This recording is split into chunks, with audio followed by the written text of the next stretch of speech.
累了充充电，来瓶外星人。本节目由外星人电解质水独家冠名播出。加入芒果 TV 会员，抢先看正片，尊享超前彩蛋。名侦探俱乐部，打开芒果 TV 会员频道，开魔盒，畅玩真心典藏卡。本季大侦探设置侦探排名榜，每期由代理会长根据游戏结果发放由外星人电解质水提供的侦探徽章，玩家根据徽章数量进行排位。最终侦探排名前4的玩家将获得本季名侦探俱乐部闪耀侦探称号。侦探徽章结算规则如下：单期投凶时，侦探可以在2轮各投出1票，共计2票。侦探助理及其余玩家可在第2轮各投出1票。若检举凶手成功，投票正确的玩家各获得1枚徽章。侦探若2轮都投对，则额外获得1枚徽章。若检举凶手失败，则真凶获得6枚徽章。此外，每期将由内投选出1名 MVP 玩家，代理会长可投2票，玩家每人可投1票。MVP 玩家将额外获得1枚徽章。代理会长作为侦探排名发起人，拥有外星人电解质水提供的侦探徽章的发放权，不参与最终排名。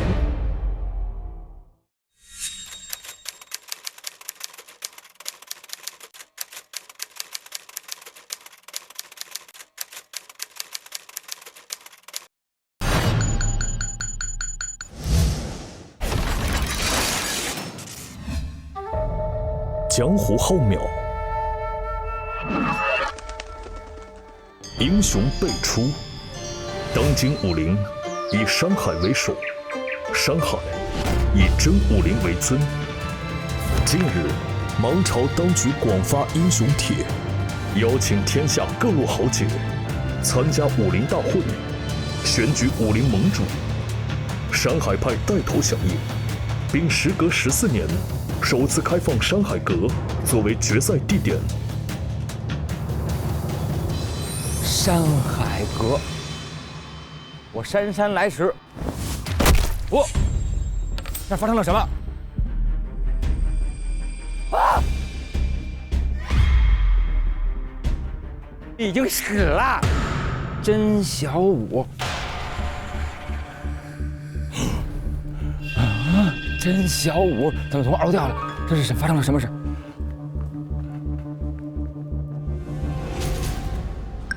他就是从这儿跳下去了。山海阁的人都给我出来！出来！铁砂掌啊，掐！你们都是谁啊？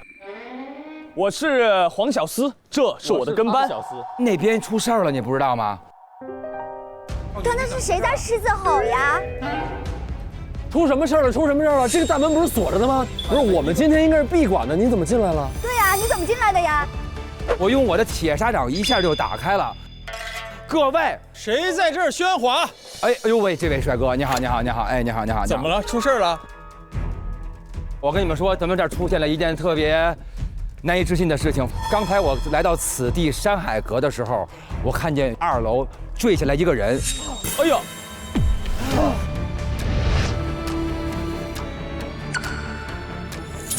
我翻了他的令牌，他的名字叫做甄小武。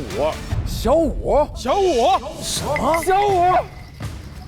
小武？是谁害了你？小武 ？No！ 小武是我的兄弟。小武是我的同学。小武是山海派掌门的儿子。这个确实是紧急情况，小厮赶紧下山通知所有门派，山海派出事了。好，走了。我现在马上要去2楼去给甄掌门去汇报这个情况，跟甄掌柜说一声。对，你看见他跳下来身亡了。对，我就看见一个人影，咣叽就掉下来了。不好了，不好了，不好了，不好了！甄掌门的门打不开了。你看这是什么？哦，你看这是什么？这个有铁臂、铁砂掌，我来劈开它。可以，可以。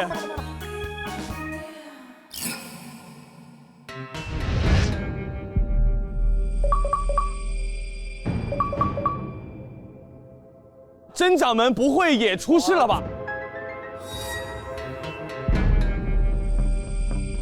准备好了吗？准备好了。我还没有准备好，然后等一下，来，我们开始了，铁砂掌啊，啪啪，铁砂掌啊，啪啪。看一眼，看一眼，看一眼啊！哎呦喂！哇，掌门死了！啊！扎心了，你看。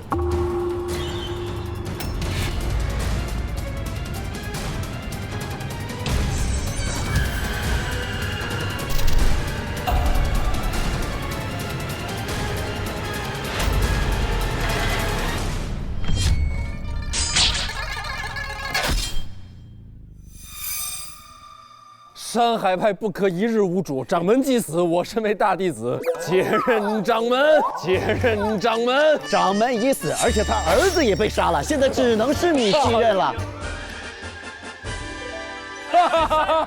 那就是你杀的。投票吧。我是行走江湖的第一神探，大神探。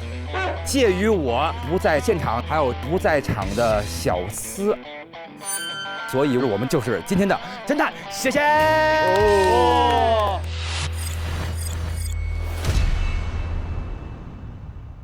现在盲历是295年的4月17日晚7点30分。那么山海阁内发生了2起命案。死者一甄小武，因为从2楼坠下呢，多处骨折，后脑及口鼻处都有血迹的外溢啊，初步判定为高空坠亡。死者2呢是我们的真武林山海派掌门，被发现时尸体呢尚有余温，心脏处插有一剑，初步判定为致命伤。介于我抵达了山海阁时呢，山海阁是大门紧锁的。破门之前呢，外人绝对没有作案的可能，所以这个嫌疑人就是你们5个人中了啊。黄小厮呢，咱们2个人看看他们都有何内幕。好，走。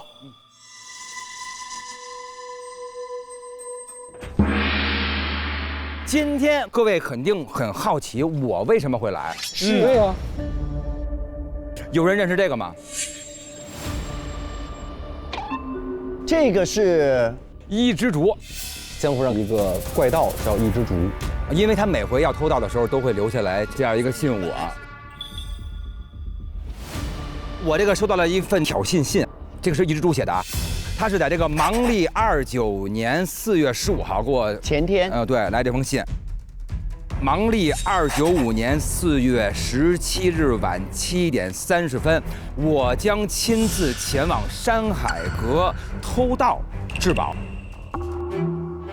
特此告知，如神探无能啊，他知道我无能啊。然后呢，宝剑将成为我囊中之物。所以您本来是想要来抓贼的，抓贼的，对。山海剑是放在阁里面的，山海剑就是杀死他的那把剑。他偷盗就偷盗，他是不是还杀人了也不知道。我是19点23分呢，我来到这山海派，亲眼目睹了有人从这个山海阁2楼啊这个坠楼了。我惊诧了一会儿之后，我25分，然后来到了这么门口，我就跟各位见面了。所以说我是赴这个约而来的啊！你们都是因为什么就是来到什么？是这样的，侦探，我们今天呢是第1届武林比武大会。我们5个人其中有4个代表4个门派，然后明天是正式决赛的日子，所以今天我们是闭阁备战，把门锁了之后，我们4个各自在自己的房间，准备明天的决赛。明天的决赛是这样的，我们都是徒手比试，不能带任何自制武器。我们4个从3楼一直打到1楼，谁能第一个把1楼的大门打开？然后这个真武林就会在门口举起我们的第一个出门的人的手，就是胜者，也就是他所代表的门派啊，就是江湖中的武林盟主。哦，您是因为这个理由来到咱们今天这个山海阁的？他就是山海派的。哎，对，我是山海派，但是这个山海阁呢，自我记事起一直是封闭的。我跟其他几位各派的弟子也是一样，第一次进去。15号的时候，其实我们所有人都是来参观了山海阁，并且小厮向我们介绍了1楼我们房间的位置。以及2楼天人合一4个房间。我给您一个空间概念，您身后的这个山海阁，它是3层建筑，我们都住在1楼，吃饭是在3楼，2楼是真掌门住的地方和山海剑放的地方。对，2楼有4个房间，分别叫天人合一。啊，天字房是真住的地方，然后还有一间房是放山海剑的地方。得嘞，咱们就挨个自我介绍一下，然后说明一下跟2位死者的关系。看您是关系很近的啊。我就是，哎，你们都不认识我吗？哎，他们连我都不认识，认识你干嘛？我就是10年磨一剑，这一剑也就那么一回事儿。我就叫张一剑，我是山海派一哥。这一哥这事儿是你自封的，还是说不是？就是因为我名字里边有一，要么叫我一哥，要么叫我剑哥啊。剑哥，掌门是我的掌门，然后小武是我好兄弟。得嘞。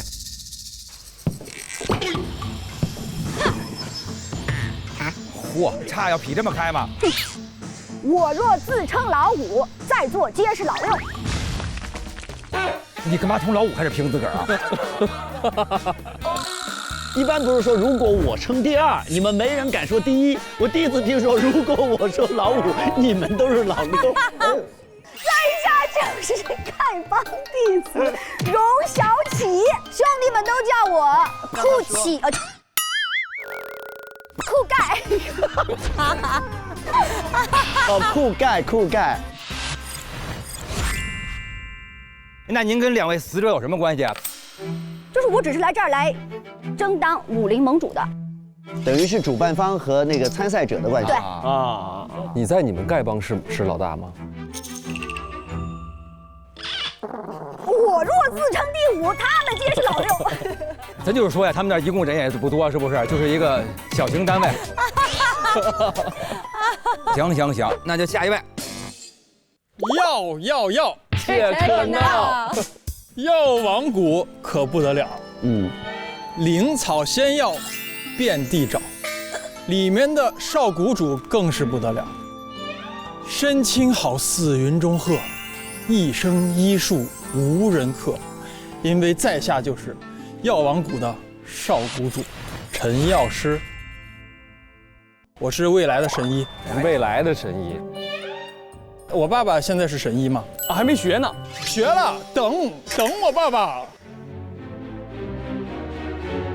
进度条没有完成，不是说还没开始。催一催你爸爸，能不能请爸爸开个2倍速？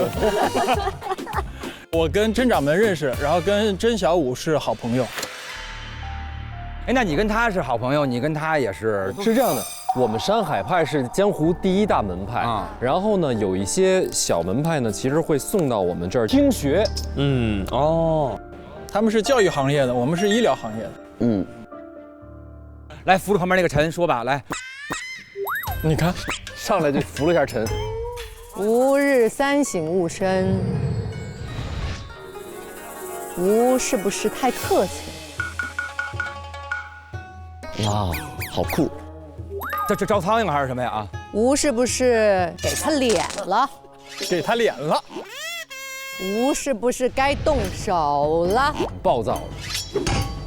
武林争霸，我要勇夺第1。我是山梅派的欧福辰。那你用什么方法把别人制服？把别人尬死吗？我把别人扫死。把别人扫服。那您跟2位死者有什么关系啊？我就是来参加决赛的。然后我们还有一位特邀的贵宾，就是这位。来我的店里，保就是保，不保就是不保。小保是什么意思？哦，你是在叫我？我就是何小宝。我在大漠里面开了一家野店。哎，等一下啊，你不认识我吗？认识。你不认识我吗？消费过。你不认识我吗？你不认识我吗？我也不认识你。得嘞。我这家店全国有名，而且我这家店算是现在整个江湖上最受欢迎的场所。大家在我那儿喝上头水，吃美食，最重要的是，我是全国最著名的武术评论员。哦，我跟甄掌柜是邀请和被邀请的关系啊，但甄小武我不认识。那各位说一下时间线，这个最后一次见到2位死者分别是什么时候？我最后一次见他就是晚宴的时候，小武，他们2个人。晚餐的时候见过2位。今天呢，去3楼吃晚宴，晚宴是5点开始的，小武是6点半跟我一块离开的。可能是有点微醺，然后他就扶我下楼了。我们2个有一个就是都很熟的一个野猫，它偷吃鱼，然后被鱼刺卡了。19点15，你去帮助这只猫，我跟小武一块儿。在哪儿啊？在1楼帮助这个小猫把它鱼刺给拔了。我在晚餐的时候见过猫，我也在晚餐的时候见过猫。我也在晚餐的时候见过猫。嚯，你们仨多米诺呀！这么转着啊？为什么你们都对那只猫出现了同样的关注？因为那只猫是在窜到宴会里来的。我5点钟开始吃饭，吃到6点35，离开晚宴的。是我6点50离开了餐厅。我是18点33，我是6点40。好的，各位已经都说完了自个儿这个时间线，咱们开始分波来查案吧，好吧？第一组是我跟我们皇子，还有张跟陈；第2组是何欧荣。来，好嘞。好 ，OK。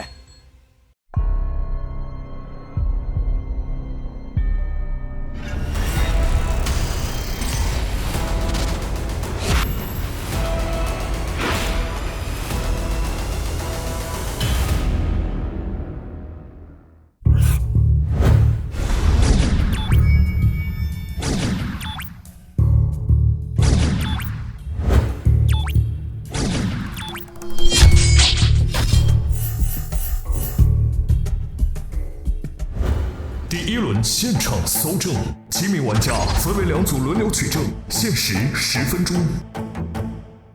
来，各位可爱的同道中人们，让我来拿我们的探案神器。欢迎来到累了充充电，来瓶外星人电解质水的充电站。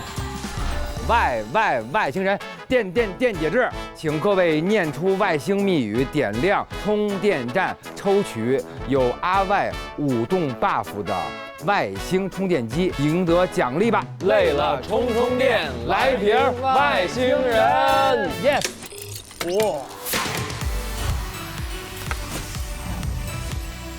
来，您来，您必须得先呀！那我就来个这个吧，那多拿。好嘞，来个哪吧？20。来吧，那我们就来走你。我木有，你有吗？哎，都不是。有吗？哎呦，又是我，又是您。外星人电解质。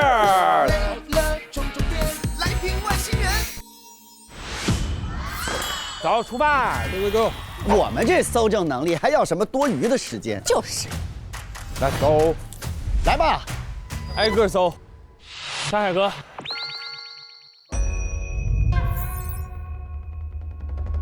哎，这儿封上了。对，是这样子，在14年前呢，这间房间里发生过一个惨案。这个封住了，盲历281年封。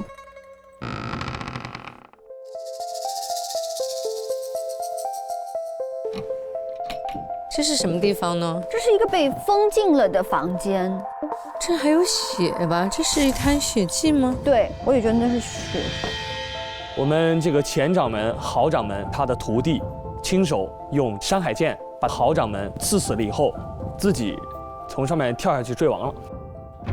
然后当时呢，我们的甄掌门他就把这个1号房给封起来了。然后当时我们整个山海阁就相当于是也是闭阁了。今天是14年来首次开阁。哎呦喂，那就说这地儿它就不吉利啊。确实不吉利，溜。但是不要怕，你看，哇，这是飞鸽传书，飞鸽传书，我这个飞鸽它叫顺风啊，顺风对，顺风顺水。现在咱们就是加急飞给7扇门，看看这2个案子之间是有什么样的联系。来，飞鸽传书，哟，哎呦喂，哎呦，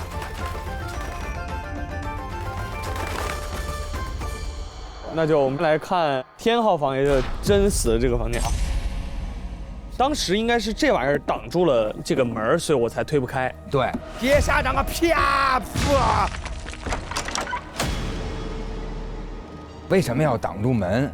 就是说，他如果出门，他是里边的人，他是个密室杀人，对不对？对，他把这挡住了，然后他跳下去了，对，他俩打起来了。他儿子对，把他爸给杀了，对，没错。然后他就说我怎么这么不孝？我是个不孝，然后跳下去，姐 ，OK， 第一次合作就这么顺利，太愉快了，不愧是神通广大的飞哥回来吧，不用去了。没事，咱们再看看啊，先看看尸体也行。对，尸体上的信息看一下。哟，被扎穿了。来，咱们给他抬开点吧。来，走。哦，他这儿有一个香，这有一个香，香薰。它那个是什么？一炷香的感觉。我们先把它翻过来，你看一下这下面。哦，是个香哎。是不是他把这个香压灭了？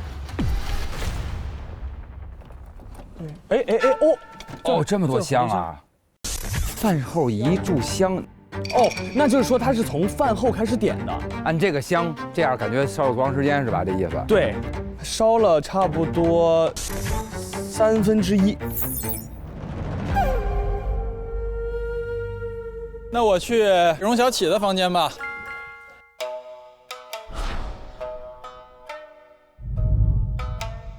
这葫芦太适合我的风格了。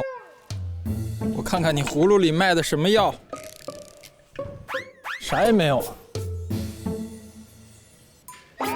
还有香水儿。咦，野店贵宾牌，这个是消费过呀。只要你来，管吃管喝，这是有人给他买单了。他跟何小宝有关系啊？哦，有了，有了一本刊物。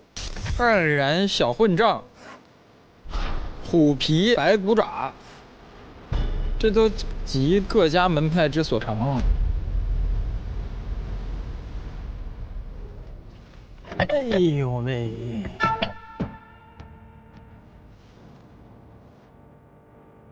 震惊玄清岛岛主在大漠月亮泉被杀，现场留下了一只竹的标志物。一只竹，他每回要偷盗的时候都会留下来这样一个信物啊。我去看看陈药师。药王谷谷主芒历267年，有几个药包啊？给掌门的，给小五的，给弟子的，都是芒历5月16日。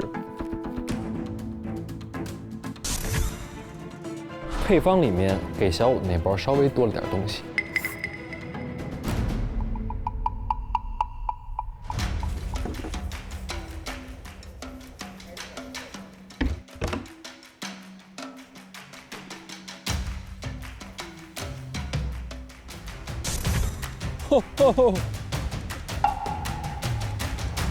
我想要去看你的房间。你去看我的房间。对。野店是大漠中的不夜城，天下江湖人士歇脚的安乐所，彻夜不打烊。哇，还有孔雀毛，像西域来的。哇，你这是什么东西啊？鹅毛叫雕尾上头水。哦，不好意思，雕尾。好的。咱们俩完全是不同的气质，你发现没有？对。我那就人间烟火，你这仙风道骨的。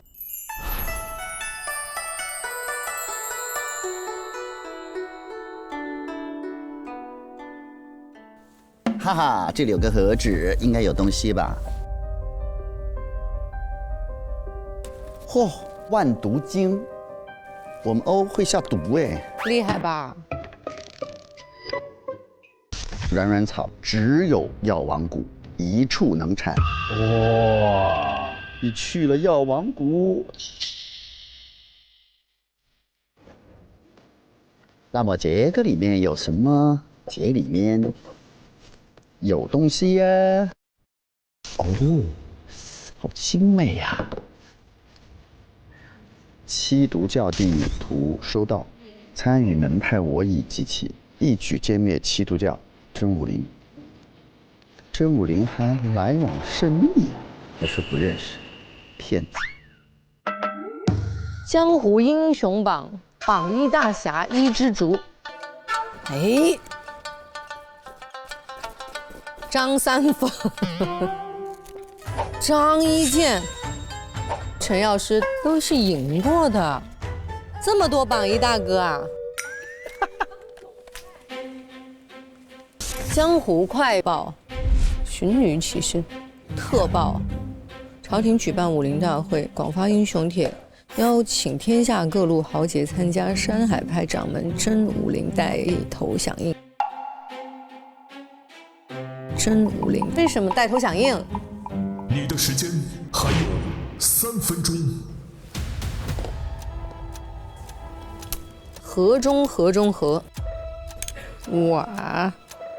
皇上今日又暗示为父年事已高，但为父还想再战500年，一统武林，迫在眉睫。这是什么意思？我挺好奇张的，他说他是一哥，但是照理来讲，掌门人的儿子不应该是一哥吗？我要做最勇猛的儿子，好特别。一个音，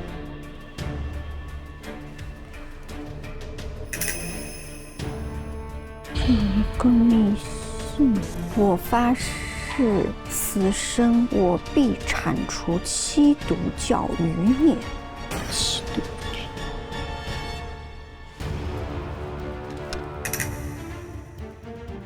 真武林派你铲除邪教，实为一己私欲。小五，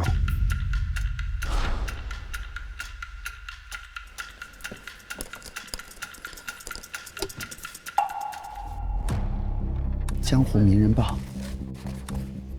哦，大神探，看似横冲直撞，实有悬案的地方就有大神探。你的时间只剩最后1分钟。赠吾儿健康平安。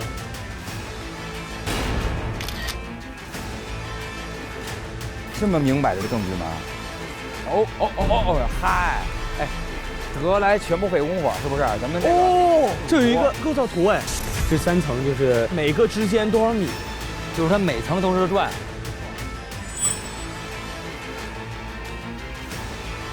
哎呦喂，这谁呀？哟，欺师灭夺。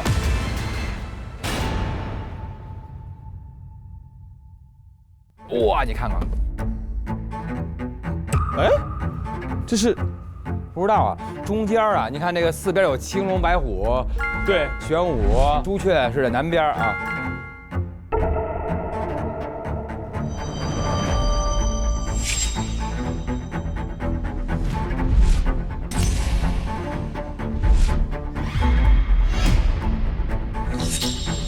这个也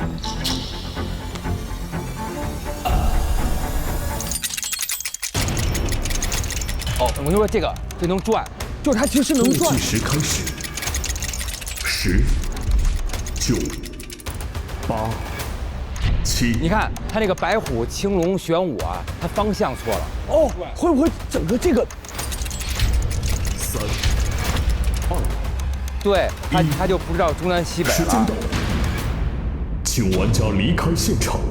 名利2字，害人不浅呐！走了。我给你们看一个东西，能气死你们俩。怎么呢？怎么了吗？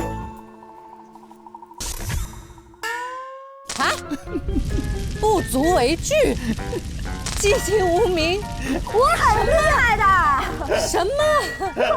怎么这都已经写好了？意思就是你们就是我跟你说都是内定的，对，你们就是来给张一健来做陪衬的。我很厉害的。获得外星充电机的玩家，可继续搜证99秒。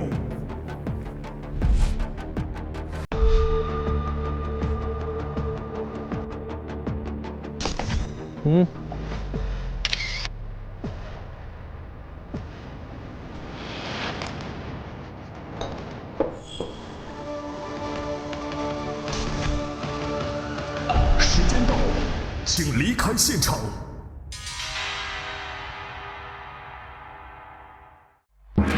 第一次集中推理，根据搜集到的线索完成推理。来吧，把他们这帮人贴上。死者为甄掌门和甄小武，这是他爸。对，张先生跟2位死者的关系很近的啊。钱他跟小武关系特别好。对，老板受邀而来。荣小启丐帮，然后咱们就看这个山海阁1楼共有8个房间。这是小武，这是荣嘛？哎，没错，这边是个空房间。行，那就这样吧，进来吧。严肃，激情梳理。好嘞。我们第一次分析应该是杀父，儿子杀爸爸，小武杀了甄。对，你看，架子挡住了那个门，所以里头那个人他不可能从外边出去。这是一个密室谋杀，现场没有打斗的痕迹。因为他不会对他儿子有任何的防备，就被他杀了，上海那苍啷一下哐叽，根本就没有来得及反抗。然后他儿子就自个儿从2楼，然后说不对，我怎么能杀爸爸？他儿子畏罪自杀，啪跳下去了。哎，这事儿就这么解决了。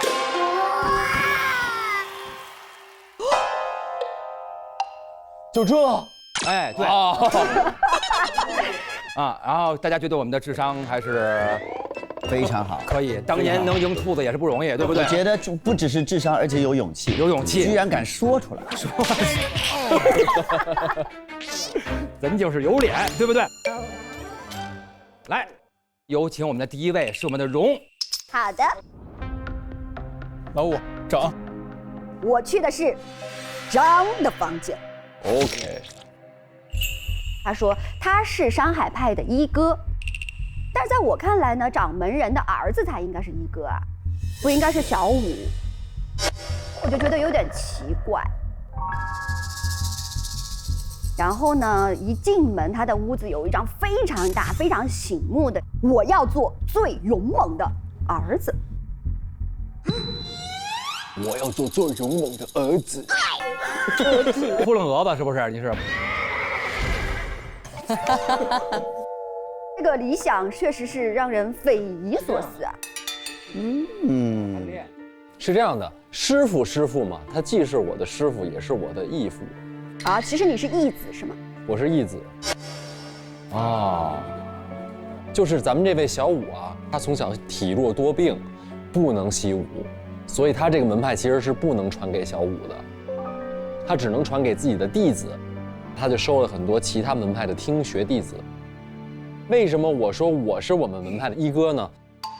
我呢是个卷王啊，我是我们门派的大弟子，就是武艺最高超的那个。所以你想当人儿子？对，我一直为他办了很多事儿，很得力，我又对他确实有这种崇敬的感情，啊，我就拜他为义父。我拜他为义父，我的偶像是吕布。紧接着我看见了一副铁的苍蝇拍，那个东西是可以拧开的，拧开里面有一个小纸条。小纸条说：“我发誓，此生我必铲除七毒教余孽。”对。因为在我们这个江湖上，如果你要铲除谁，肯定是有灭门啊、杀父啊，对，就那么大的仇恨才说我要。哎，您猜怎么着？全让你猜对了。七毒教对你有灭门？对。我先解释一下那个苍蝇拍啊，它上面是画了2个老鹰的头，对吧？2个老鹰，这是我本身出身的门派，我们叫做苍鹰派。这么来哦。苍蝇派我们特别擅长于轻功，我们的轻功叫做那必须得会轻功，史上飞。是，你们是史上最棒的家族，史上最强的门派。这个江湖里面呢，小门派就得依托于大门派。我父母那个苍蝇派也是依附于山海派的嘛。啊，山海派的是一个名门正派，所有的那些邪教都要一一铲除嘛。然后我的父母就是在执行这个任务的过程中，被基督教给害了。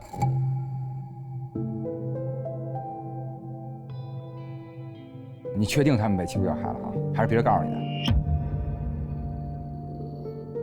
就我师父告诉我的。大家都知道，一枝竹不是有一个悬赏令在悬赏他嘛？然后呢，这个悬赏令他那儿也有。这是什么？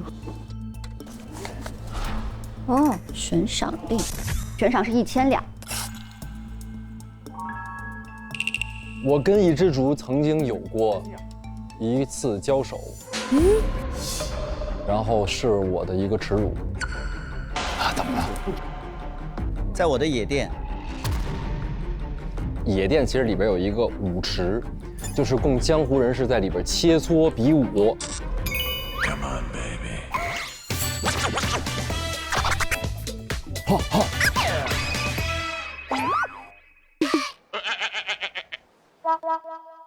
在那个比武的那个排行榜上，我常年是榜一大侠。榜1啊。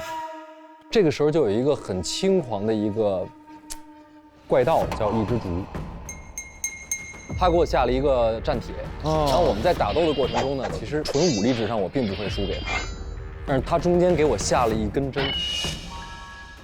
哦，他玩脏的。那根针把我麻痹了之后，就是我动不了了，还不了手了。他把我的剑拿走了，并且在我这儿留了一枝竹的一个信物，用他的气泡音冷冷地对我说：“手下败将，手下败将。”对，然后就走了。下败将。他蒙面吗？他蒙面，他是一个神秘的怪盗，他是绿衣蒙面。那他气泡音的时候听的是男生？气泡音也是为了，就是让我们说他是可以变声的，对不对？能变身，有可能是女生，也有可能。对。哦，那根针你找到了吗？就是在你的这个悬赏令上面别着的，一个黑色的一个针，它叫做黑金微针。光子嫩肤，这个位置。一枝竹要是医美啊，就过去，你想得美就能够变得美啊！来，那个银子不是重点，那根针才是重点，因为我一眼就认出来这个是七毒教的一个独门武功。哦。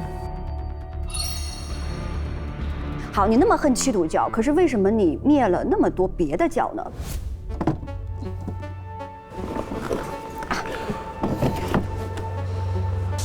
我发现了它有很多别的门派的一些印章啊，或者是说那种牌儿，上面都打了叉叉，就相当于是被灭了的。比如说老铁门，比如说双开门，比如说棉花糖，对，是你灭的吧？首先，对，哇，你恨的是七毒帮，为什么你灭了这些帮？就是江湖中有很多都大大小小的邪教，你觉得这些都是邪教？对。他们山海派就很厉害，那所有的教难道都叫邪教吗？你们认为他是邪教，是人家真的做了什么事儿了，还是你们认为只要不是你们教都叫邪教？就我师傅说他是邪教，我就去执行了。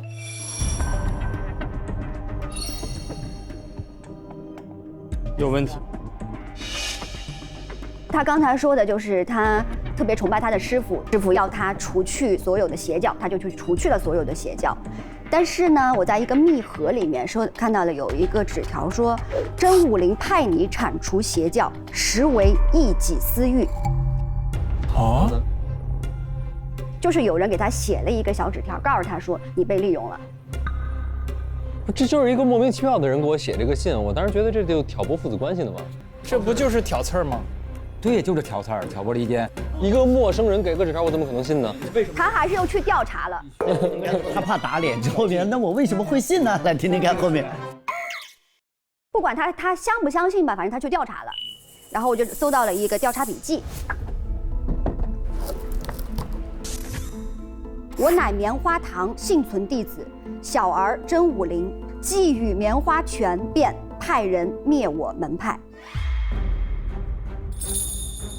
还有一个呢，就是说我老舅就是狗头帮的，当年他们不愿归附于山海派，便惨遭灭门。还有一个说，我当年行医时收了一个四肢尽断的焦糖宗的弟子，他怒骂真武林，为了焦糖布丁，便屠了他的满门。都不需要你治，糖尿病会自然治他的。不同的门派印证了真其实是坏人，但凡有威胁就灭，说人是邪教。对，所以这个真也很该死啊，他就想一家独大。真就是干什么事都中午干，因为他早晚会遭报应。哎，虽然他来那个纸条的时候，我是觉得这肯定是挑拨我们父子关系，我不能完全信啊，但是多多少少会有一些动摇。那肯定的。那我觉得，如果他们说的是真的的话，那其实我一直被蒙在鼓里，真武林当做一个鹰犬，满足私欲的一个工具啊。但是其实到目前为止啊，我还不能全信呢。但是呢，有一个大概是14年前的真写的一封信，大一包东西。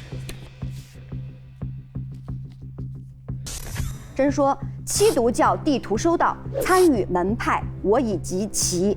3月16日行动，一举歼灭七毒教，事后会将参与的门派灭门。啊？是几天前收到这封信？4月15号，4月15，那就2天前啊。但是我这次没有办法像之前那样无视或者说保留一丝怀疑了，因为真的字迹我认识的清清楚楚。绝对就是他写的，所以苍蝇派是他灭的门，我父母是被他害了，这还什么义父啊？就这么多年，一切都是欺骗我。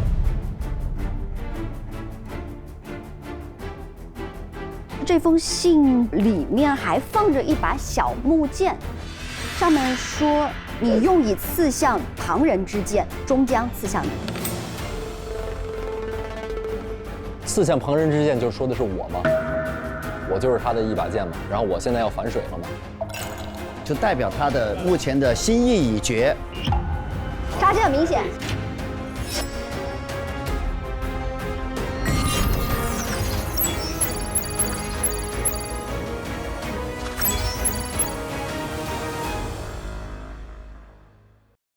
来，第2位是张先生。我搜的是陈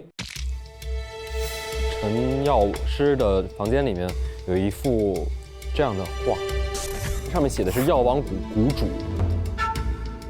一代圣手，我爸爸，就跟他长得一样。然后他是一个医痴，啊，所以他就把整个的这个药王谷给封闭起来了。怎么封起来呢？他在这个药王谷的周围种了很多带有毒素的植物，所以外人就来不了。他为什么戴个眼罩啊？是因为他觉得自己吧太帅了，太帅，对吧？啊，对，肯定是。他怕病人分心，让病人专心治疗。这是真的吗？但是确实，你看他长得很好看，爸爸太漂亮，太帅了，是不是啊？那可不嘛。还健在吗？在，回头带你们见识见识。他的这个房间里面还有一幅女子画像，时间是芒历281年春，画上写的是云烟。这是妈妈吗？这个是我也不知道，这个人是谁。那你妈妈是谁呢？我妈妈是谁呢？我妈妈就是我爸爸的太太，我爸爸的太太。就那这个女子，你不知道她是谁？这个女子不是我的妈妈。那她为什么会在你的空间呢？其实是这样的，当我在整理这些药书的时候，突然有一个卷轴掉落了，一打开就是这个宛如仙子一般的美女。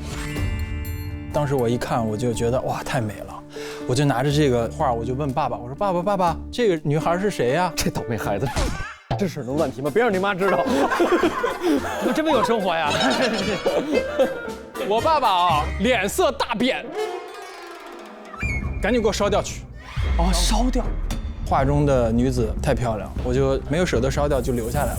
那是谁呢？然后这门口的花是你种的吧？这门口的花是什么花呢？是这个叫桔梗花。哦，您在花田里犯了错。啊，那花田里边埋了一个盒子。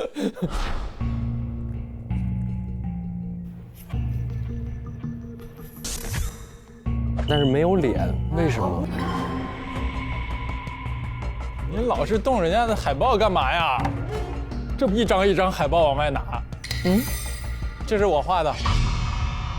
在今年年初啊，我在山里采草药的时候，就看见了卷轴里面那个女的。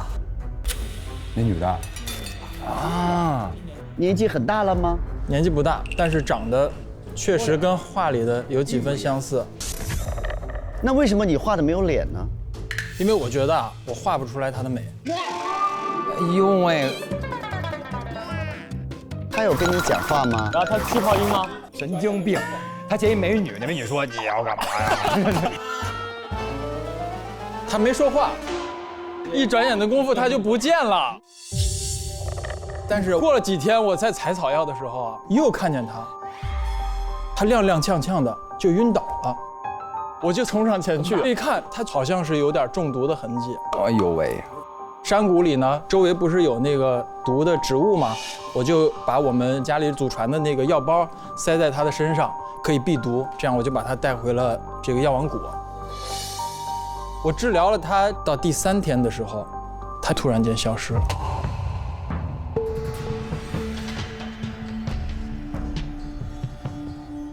好，咱们说下一个证据啊。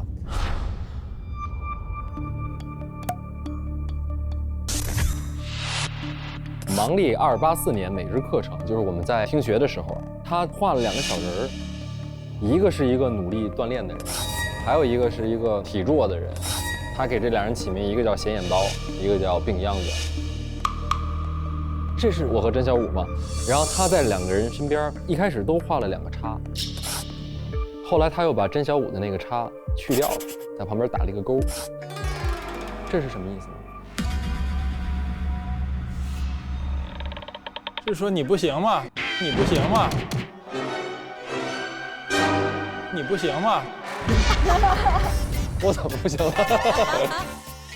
是这样的，我们班上有2个同学，一个是这个张一健，他就是属于特别勤奋好学、特别卷、特别努力的。但是呢，我每次翘课呢，就他不小心就给我说出来。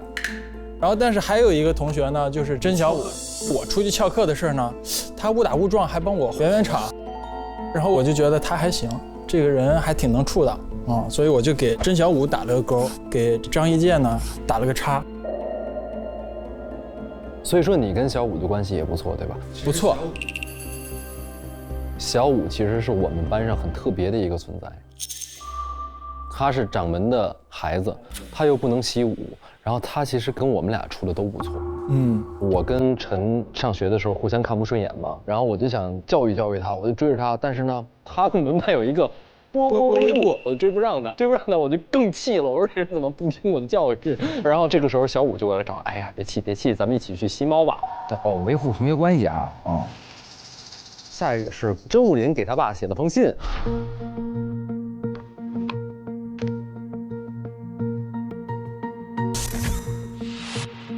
写的是生辰快乐，一路感谢有你。我的武林有你一份儿，未来继续合作。295年哪天？没有写哪天。那是我爸爸的寿礼，我爸过生日，很多人都送这个寿礼。我就整理寿礼的时候，突然发现，哎，怎么甄武林给我爸爸写了一封信？因为本身我们2个门派的关系就很好，山海派很多的药都是我们家给他提供，但是好也不至于好到这个地步吧？江湖有他一半儿。然后我就觉得，哎，我爸爸是不是跟甄武林有什么其他的合作或者利益上的关系？然后呢，他的房间里有这个药书嘛？药书里面有2种东西，一个叫红伞伞花，特征是红色伞状花束，杆为白色，功效是服用后24个时辰内会性情大变、狂躁。然后还有一个东西叫软软草，是紫色的花束，就是让人24个时辰内无法使用内力，强行使用会导致身体瘫软。我就到各个现场看看有没有痕迹。然后这杯茶是在那个真的2楼房间里边是喝过的，这杯茶里边的这些东西符合这个软软草。哦，就是不能用内功，一旦强行用内功会瘫软。一逼他使出来内力之后，那个就发作了。对，不是有一个事儿不会逼他使内力。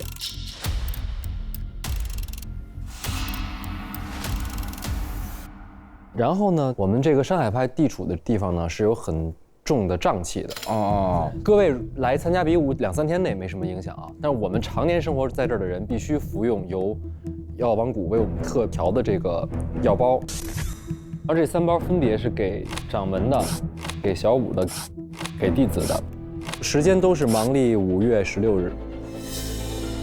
这是下个月的药。3包我都拆开来了啊。掌门的，给弟子的，给小武的。配方里面给小武的那包稍微多了点东西，就是这个黑黑的东西，应该不是软软草，也不是红伞伞花。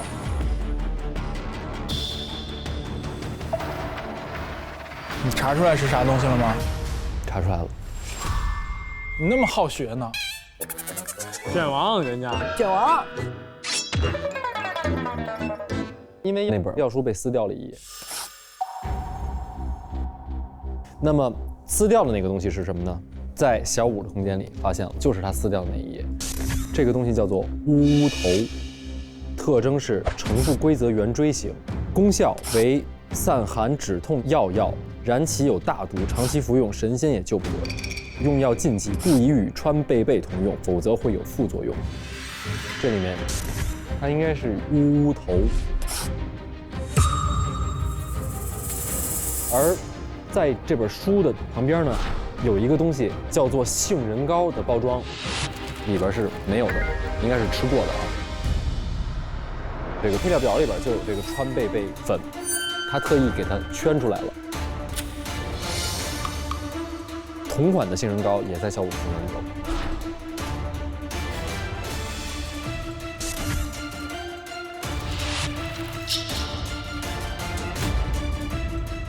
所以其实小谷是长期的同时服用了川贝贝粉和乌头，所以他是被害的，他身体不好。是这样，3月17号，也就是1个月之前，我给他吃的杏仁膏，然后小武突然身体发生了异样，他说他很不舒服。我说这很奇怪呀，按理说他吃的这个杏仁膏应该跟他平时吃的药不起冲突。他说我也不知道啊。后来我就拿到了他服用的药，发现里面多加了一个药，叫做乌头。其实他一直单吃这个乌头，不吃这个杏仁饼的话，我是没有任何反应的。但是吃长了是一种慢性毒药，他会死的。于是我拿到了5月份还没有送出去的他的药方，打开以后也是发现有乌头的。我这个时候就觉得，是不是我们家的药方给他配了乌头的成分？这个药包其实是咱那帅老头在配的，对吧？对，所以我就很奇怪，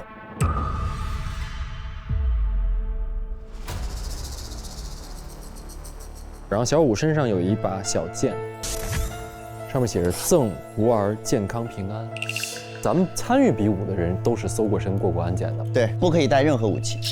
是这样的，因为真掌门专门给我嘱咐了，说所有人都不能带武器，除了小五。真武林为什么要特别默许小五随身带着这个武器呢？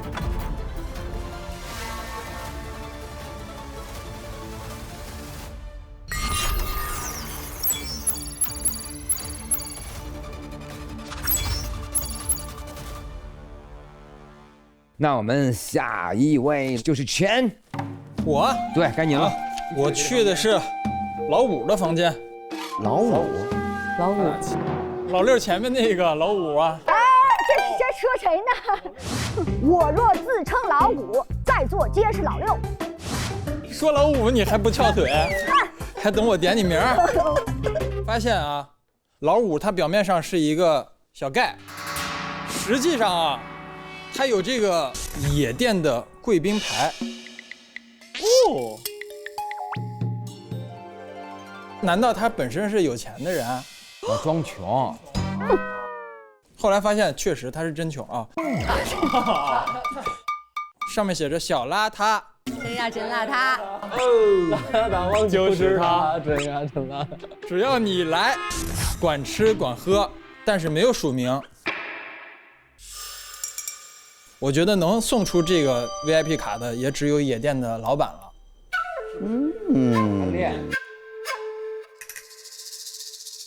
因为这野店的这个牌就跟你的一身装扮很像。我穿的像这牌啊？不说像吧，只能说一模一样。我非常好客嘛。那我也去过，你也没送过我呀。哦，我是认识他的，但是呢，近期有很长一段时间我没有再见过他了。没有，因为发生了一些事情。我们是好朋友，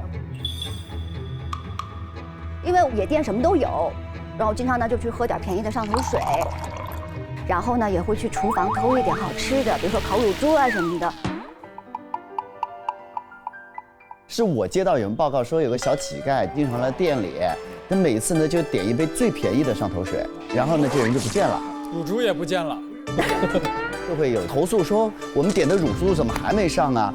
我就去看是怎么回事，就看一小丫头邋邋遢遢的，然后扛着特别大的一个包，她就想要轻功跑，我就不小心拉了她一下，那个桌布就散了，我们周边散落着好几只烤乳猪，就这么一个场面。这个画面。我还担心你有没有受伤，结果你说你把我的团圆饭给我毁了。那是我打算拿回去跟我的小伙伴们去分享的年夜饭。你还委屈？你不是拿别人的东西吗？没有，我们丐帮其实很穷的嘛。然后我就想大家年夜饭吃点好的，然后没想到被他给搅坏了，我就很生气。人家的东西，你才是老六，真老六啊！于是呢，我就又重新给他打包了。他做了一个满汉全席送到我们大杂院来。哇，讲究。掌柜的仗义，这是好朋友。对，我就觉得一生好朋友。我觉得他是好朋友，他很仗义。然后呢，我就把他也请到我们大杂院去，给他吃我们丐帮很好吃的那个叫花鸡。然后他一边呢就嘴巴说：“哎呦，你们好脏！你看拿坐的地方也是脏脏的，穿的也是脏脏的。”但是呢，就是对那个叫花鸡呢，他觉得真的是，反正就大口的吃，吃得很开心的样子。你们那儿特色吗？没有，他在那儿，我就说请他们吃，然后就看到那一屋子的人，然后穿的都非常的破烂，而且那过年了，天气很冷，然后他们穿特别单薄。我想说，哇，这生活环境就真的是有点可怜。结果呢，他就一个大泥坨坨，然后就给砸碎了。我说这干嘛？我以为要打我，你知道吗？我说我可能是表情没控制好，表现都没有那么尊重人家，砸碎了完了之后，里面居然掉出一只鸡，然后他就在那个里面，就在那个泥巴堆里面，他手也不洗，就这样就那个很好吃。他说给你吃，我没吃过这样的东西，我也不知道这能吃。最重要的是他也没洗手啊，就他直接一个鸡腿就塞我嘴里，我说你干嘛就哇好香啊！然后手指头也没拿出去。哎呀，多人手指头，哎呀，I'm sorry。我一个游侠，我见太多了，我那么油，我太油了。你说的那叫吮指，吮指，对，吮指击鼓，吮指击鼓，对，都对上了啊，都对上了，都是吃过见过的人啊。然后呢，他就叫我小邋遢，我就叫他小少爷。然后后来你就给了他这牌，说随便去玩去。我每一次就是会用一桌子的美食，或者说一院子的美食来换一只叫花鸡。但是呢，其实这个东西对我来讲啊，我觉得它其实不是完全是说我吃不到这个叫花鸡，或者是你不给我吃，而是我一直在印证自己心里一种感觉，就是说这个是到底是食物好吃，还是别的原因？小邋遢里面呢有药。小邋遢没洗手，有指甲盖那些东西，指甲盖带着那味儿也味难寻啊！我跟你说，听了以后心里还是甜甜的。然后后来就发现啊，这老五他特别善用药，他那儿有很多很多的药。哎呀，床底还有一个盒啊！耶，这一看就不是什么好药，无能丸。一粒无欲无求，无能丸，小锤锤，服用后可使人全身疲软，站不起来。蒙汗药让凶猛的猛汉顿时变得可爱无害。噼里啪啦丸，入夜就发病，发病就鼓掌。妈呀！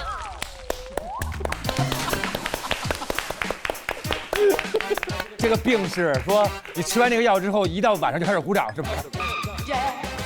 这个特别适合就是现场演出的时候给观众在那儿放一下。你根本不需要说这边的朋友来点掌声，不需要，这边的朋友吃药吧你们。然后最后还有一粒是没有说明书和名字的一个葫芦，我就想看看它葫芦里啊卖的是什么药。妈呀！后来还发现葫芦里只有一颗黑的丸儿，我觉得这个肯定是不简单。这种限量的这种，你怎么那么多药啊？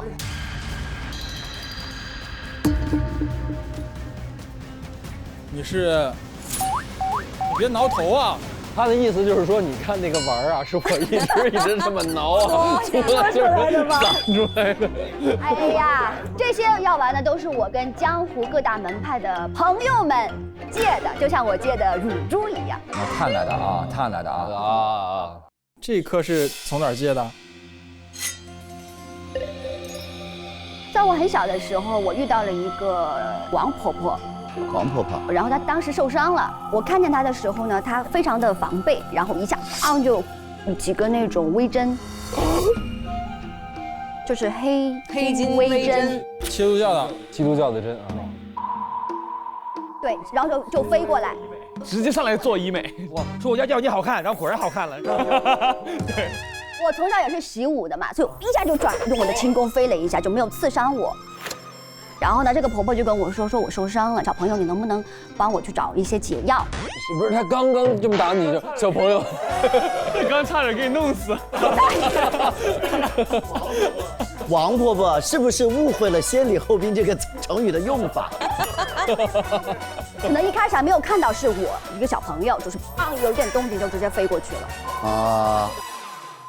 我说可以，我给你去找药什么的，但是你那个针还蛮好玩的，能教我吗？他说可以教我，但是呢，就是还要配一个叫内力丸的一个药，不长这样，但是跟这个有点像。他就说你吃了这个，再加上那个针就特别厉害。然后呢，我那些年就一直在吃这个，也在跟他学这个针。哦，所以你这个是暗器吗？哇！哎，这是啥呀？暗器，那这应该是三伐齐射吗？这个就是那个王婆婆她给我的，所以刚才我知道她可能就是七毒教的黑金微针。直到前年，我成年了，我就跟王婆婆说，以后我们不要再见面了，我要去闯荡江湖，我要去做出一番伟大的成绩来。例如吐乳猪。然后王婆婆说不可能，不可能。说说你现在成年了，反而是为我所用。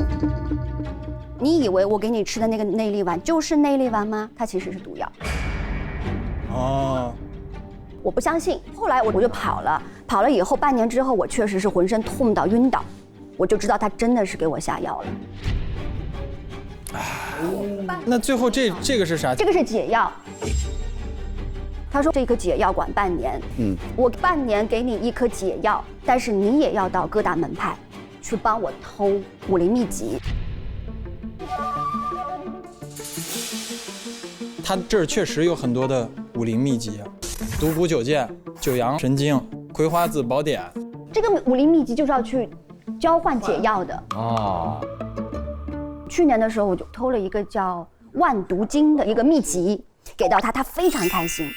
然后我趁他开心的时候，我说能不能这样，以后1年见一次，你多给我一个药。所以他在去年的6月1号给了我3颗药，我当场吃了1个，可以维持到今年的1月。他为什么这么能偷呢？有没有觉得跟什么人有点相似？玉之主。哎，对，后来我就发现了，他还有个面具啊，这不是有一只竹的工作服吗？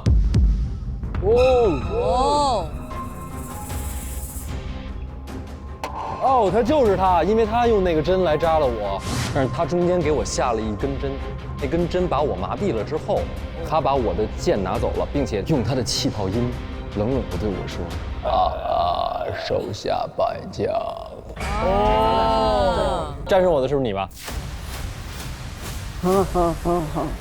手下败将啊，是不是这样子的？是这样的。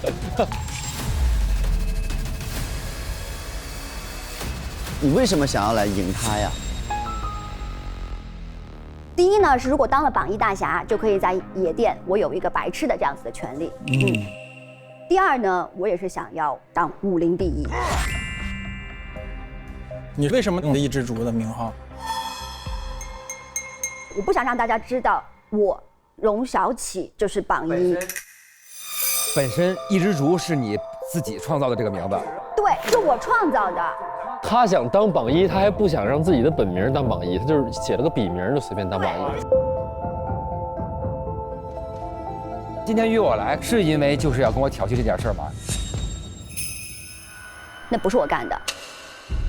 那今天有人盗用了你的一只竹的名号？对，不止今天。最后上面有一个告示啊，震惊。玄清岛岛主在大漠月亮泉被杀，现场留下了一只竹枝。芒历295年的2月15日，玄清岛的岛主是不是你杀的？不是。他画了个叉。所以我才说，除了今天给大写信的那个是以一只竹的名义写的嘛，然后这个事儿也不是我干的，但是就是有人冒充我的名义，冒充一只竹的名义干了这些事情。冒充你的那个人又不知道你就是一只竹，要不然他不可能让一只竹的本竹在这儿。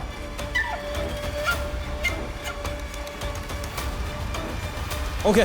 就这些，这边的朋友吃点药吧。吃点药吧。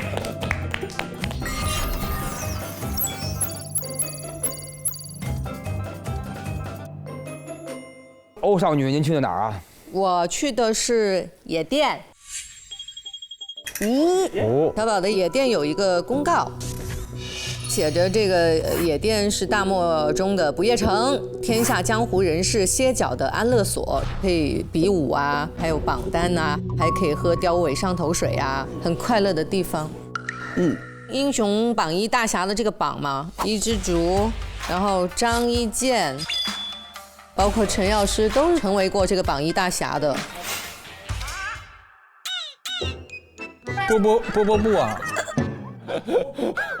还有一个江湖快报版，有一个寻女启事。如见此人，请马上与野店联系，必有重金酬谢。这个人是谁啊？他那个是我的一个江湖快板报，就有人留了一个寻女启事在这儿，找女儿的。我觉得这个其实是这样的，我依稀记得最开始不长这样，这个寻女启事应该是被哪个恶作剧的客人小孩儿瞎画，被人画了，对。对。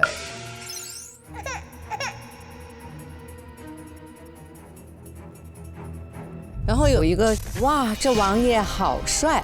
当朝王爷九王爷不仅英勇善战，多年前在战乱中立下赫赫战功，而且还非常爱民。嘿，这个地方老爷们都挺帅的哈，王爷也帅。这个地方有一个九王爷，他的风评很好。所以这个王爷是谁？就是他那个柜台的下面有一个大箱子。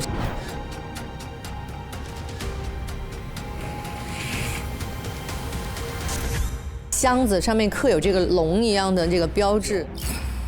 酒，哦，是个酒。酒？对呀，那不九字吗？那不一酒。哦。九龙，九王爷啊。然后还有一封信，上面写着：皇上今日又暗示为父年事已高，但为父还想再战500年，一统武林，迫在眉睫。你是？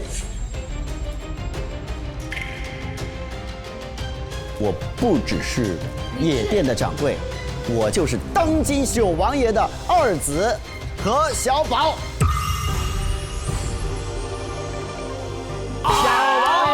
小王爷，不敢相信啊！失敬。我的父亲年轻的时候立下了赫赫战功，是当今非常受宠的一个王爷。在我从小的时候，我就在军营里面学功夫，所以呢，我其实学来学去就那些几招。军体拳、武拳、叠被，我觉得可好了。对，叠被我大方块。于是呢，我就有了一个想法，如果比如说我们国家的军队里面，每一个人都有这么厉害的独门绝学，那我们的战斗力不是会非常的就是升级吗？于是我就主动请缨，我说那我来试试吧。所以呢，我就去跟我的父亲九王爷就建议说，我们是不是可以多邀请一些武林高手来到我们的这个阵营里面，然后呢，让他们可以用自己的这个独门绝学来保护我们的家园。但是我的父亲就说呢，因为这些人啊，朝廷也会有所忌惮，所以通常呢就不会轻易的去收编这些人。于是呢，我想到了一个办法，就是我开一家店，这家店就是为武林人提供一个他们的家园。所以我的店呢，首先第一点规矩特别的松散，第二点从不打烊，第三没有任何派别，就是你都可以来玩。所以我那个地方就慢慢的就变成了武林人最爱去的地方。叫做不到野店不入江湖，就因为这个地方成功呢，我慢慢的就开始就是去跟这些江湖的派别去谈，然后呢，有人是喜欢我，或者有人觉得哎这样也不错，所以我们慢慢的就说服了一些门派，来加入到这个阵营当中。然后这还有一个收编武林版图。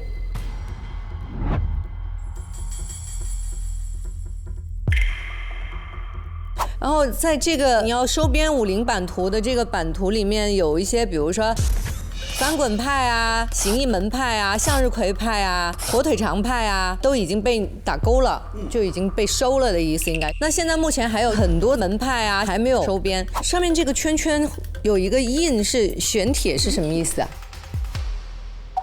就是玄清岛的位置。玄清岛，我父王最想要的就是玄清岛。就是因为那儿有最好的兵器，而且有最好的这个矿，但是呢，就是一直就是他们是不和江湖来往的，所以呢，这个玄清岛一直没有能够谈成。哦，然后在这个你要收编武林版图的这个只有这个山海派这个部分有一个握手的标志，就证明是不是现在在跟这个山海派在结盟。就收编的这个过程当中，这个计划里面得到了一个巨大的进展。山海派的真武林答应跟我们合作，所以呢，山海派和九王爷目前是捆绑的。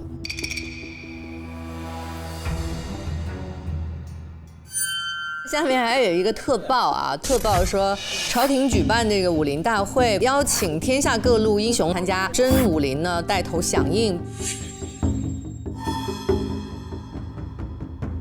这个其实我想就是九王爷，就是我的父亲和真他们想要称霸武林的一个方式。然后快点啊！我其实，在我的成长环境里面，从小就生活在一个很荣耀的家庭。那是，而且我脑海里面的想法也比较简单，就是如果我们有更多的力量，我们就能更好的保护自己，或者是保护国家。但是呢，我觉得很多事情其实是慢慢的在发生变化。从认识了小邋遢开始，我第一次跟着他去到他们那个院子的时候，其实我很震惊。我没有想到，就是衣不蔽体，然后那个房间也是四处漏风的这么一个院子，居然生活了那么多人。然后我就问他们是怎么回事？他说这是战争留下来的流民，流离失所的。我没有想到战争的另外一面是这么多人的流离失所，所以我开始对这个世界有了另外一个视角。我就在想，如果真和我的父亲他们说的这个收编武林的计划实现的话，他们要的是称霸武林，对于不归顺帮派就赶尽杀绝。那我在想说，这是对的吗？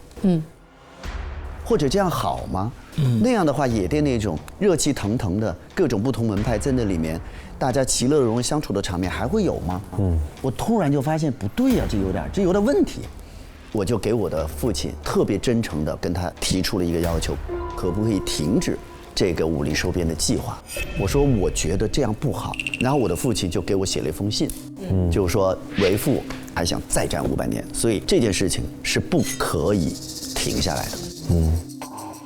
那我在真武林的房间里面发现了一封信。我将派犬子何小宝作为本次武林大会决赛的官方见证者，你可将他与决赛选手一起安排入住山海阁九王爷，然后下面盖的一个戳就是这个九王爷的这个戳，这两个章是不太一样的。这个戳我怀疑是这个萝卜章改的。就是应该是个假的、伪造的。我得来制止这件事情。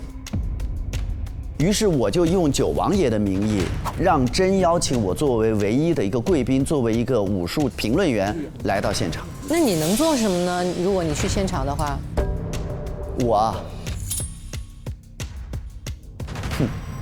从中作梗。去做梗啊！你不会因为这样是来杀真啊，对吧？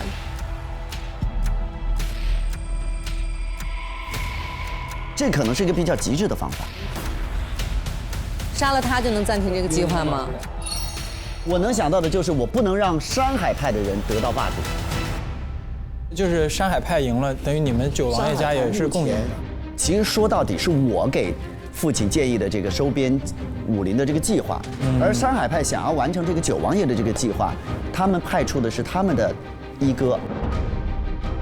就如果明天他赢了，就成了，这江湖就完了啊！哦，那你是想杀我？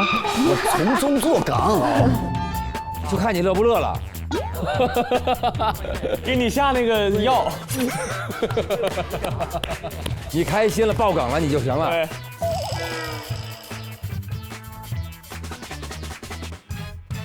最后在他的桌面上有一瓶独家特调的酒。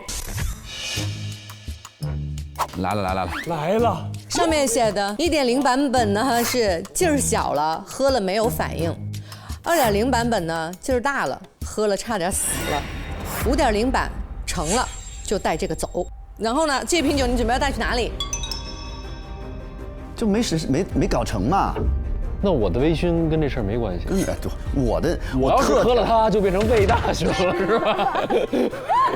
关键他的点是在于他前面为什么一直在做这个实验，是为了给谁？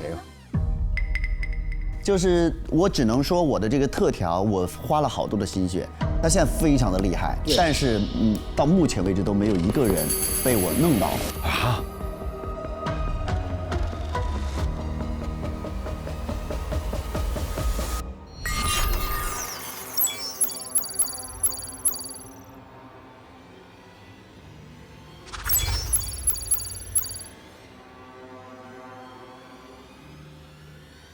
朋友们，我去了欧福辰的房间。首先呢，形容一下他的房间。我一进去之后，我就觉得我不干净，我不配，清心寡欲的那种感觉。但是往里面搜就发现，没有那么简单。第一个就是好读丸，哈哈，这里有个盒子，应该有东西吧。棕色的药丸，服下后每半年发作一次。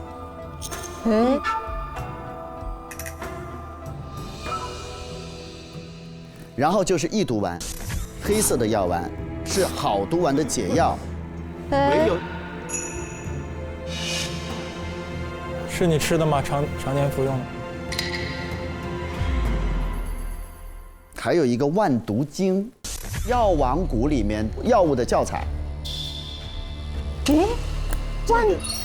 就你也有这本，对不对？我给了王婆婆，这本书是非常难偷的。欧的空间里有。哦，你是王婆婆？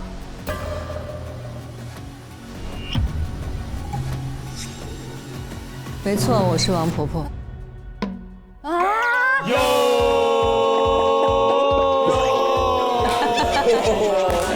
可能啊！人家是20岁的美少女。你没准人家还有别的身份呢。什么？因为在他的房间里有一幅水墨画，真正有用的在这里呀！哇哦！他有一首诗：取酒一瓢告天地，下入江湖故人离。自是英雄多作恶，现世余生报此仇。复仇像的这么一首诗，但是呢，我就发现，一般说步入江湖，或者说踏入江湖，为什么是下入江湖呢？我就觉得用词很奇怪，然后我就发现把他的诗头连起来，取下自现。上面写着藏头诗。我就把那幅画从这个卷轴上暴力撕扯。真的，我跟你说，好累，好粘的双面胶。我不会毁了一个文物吧？啊，真的有东西。扯到最后一个基督教名帖，所以你是王婆婆，你也是基督教的人。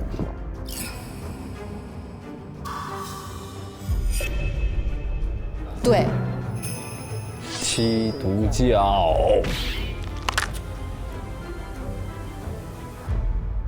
那会儿你还是云烟，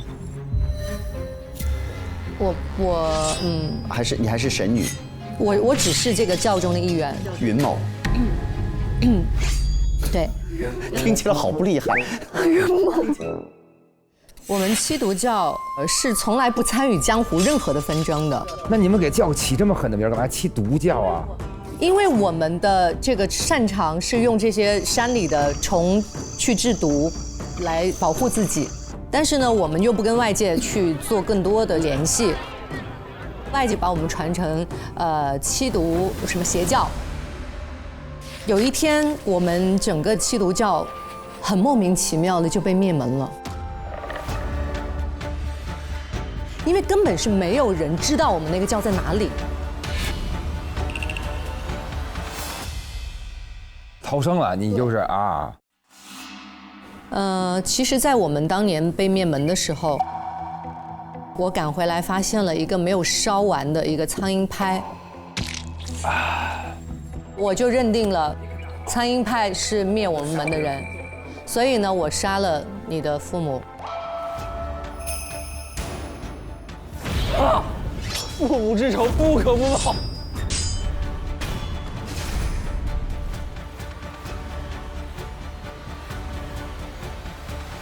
所以山梅教只是一个幌子。山梅派是我后来自己创立的。哦，好。山海派要梅，我们叫山梅派。哇，好酷哦！不错不错不错。我就逃出来了之后，我就想知道到底是谁泄露了我们的地址，然后我就想到江湖上去打听嘛。但是其实那个时候我是受伤了。有一天我遇到了一个小女孩，我还以为就是有人来伤害我，所以我就用了飞针。她就跟我说能不能教我啊？这个飞针很好玩，我想学。既然这样子的话，我可不可以利用它去帮我打听一下？什么人跟我们基督教有一些关联，所以我就这个微针给了他，让他给我收集东西拿回来嘛。所以这个万毒经他帮你偷来的，对，这个对我很重要。上面写了这个软软草。当时我们基督教被灭门的时候，其实都有在用内力去抵抗嘛。但是吃了这个药，是不是用内力就会瘫软？哎。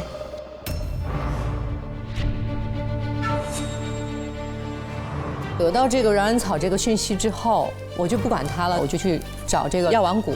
潜伏在这个药王谷观察的时候，就发现了一个翩翩公子。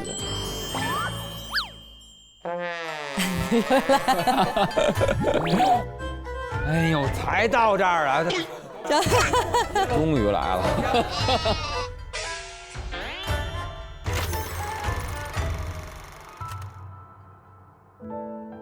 就是这张脸，我觉得，哎呦，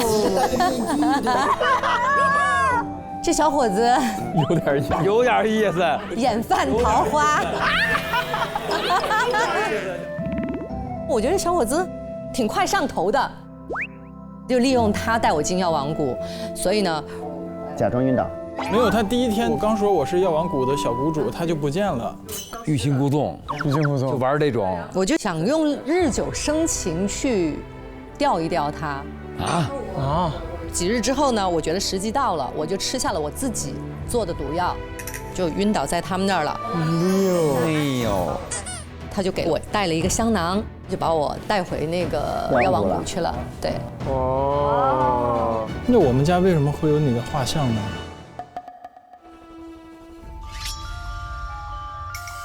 你刚才说你不是云烟吗？那个画像是14年前，曾经也有一个基督教的神女叫云烟，跟你爸认识。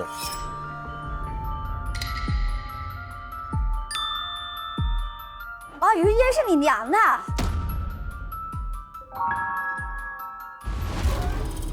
然后，在一个很精美的盒子里面找到了一个锦囊。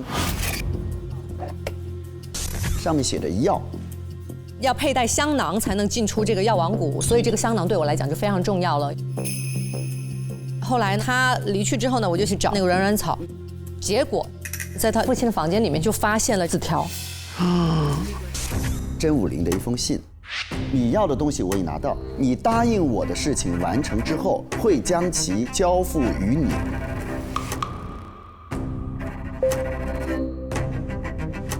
七毒教地图收到，参与门派我已集齐。3月16日行动，一举歼灭七毒教。甄武林，281年3月10日。然后我就知道了，我们当年的灭门跟他们家有很大的关系。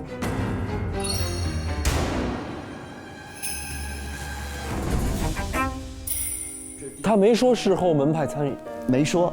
一举歼灭七毒教，事后会将参与的门派灭门。这2封信有一个奇怪的点，是某一些字被描过了。你看，有些字是加深版的。哎，我发现了，他写给我的这封信里面其实没有后面一句，对吧？对，没说。在这个字条里边有“是”这个字，就是说通过模仿这个“是”来造出我后面一句，相当于活字印刷了。关键字，然后来造出一封假的信。张那封信是你弄的吗？没错。张对于真的情绪的改变，最重要的就是来自于这封信，所以我才他印出了后面那一句话，我可以借助他去借刀杀人。冤冤相报。是聊啊。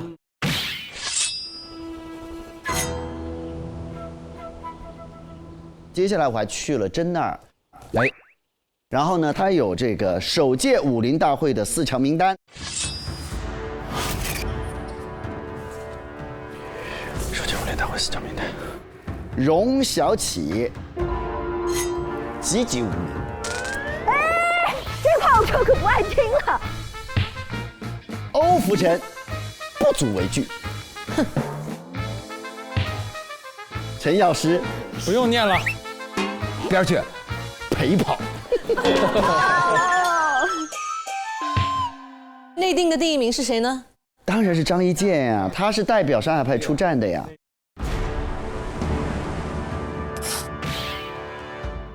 然后小武呢，大概率也知道了有人给他下毒这件事情。张在他的房间里面搜到了乌头的说明，然后在花盆里面他丢掉的乌头，倒过什么东西在里面了？哦，他发现了，停止了。有可能他是刚刚发现，这个月他已经在吃了。对，有可能。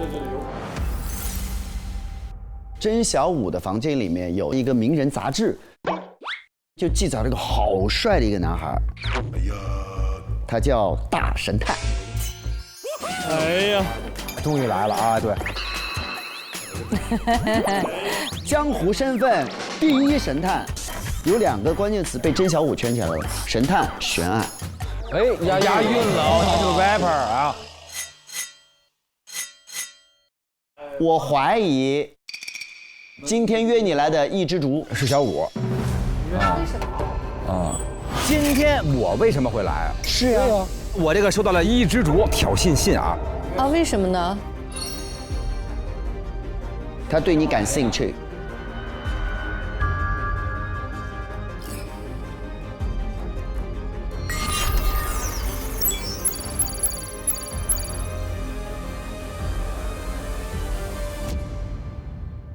您来，皇子，14年前的事儿到您了。我就先来讲一下，咱们到2楼以后看到这个封条。14年前，就是281年，发生了一件跟今天一模一样的惨案。郝掌门被自己的学生贾江湖用山海剑刺死，然后贾江湖自己跳楼身亡。真当了掌门之后，他就把这儿封锁起来了，贴了封条，并且在过去的14年中，他也把山海阁给封锁起来了。这次这比武大会是14年来第1次开阁。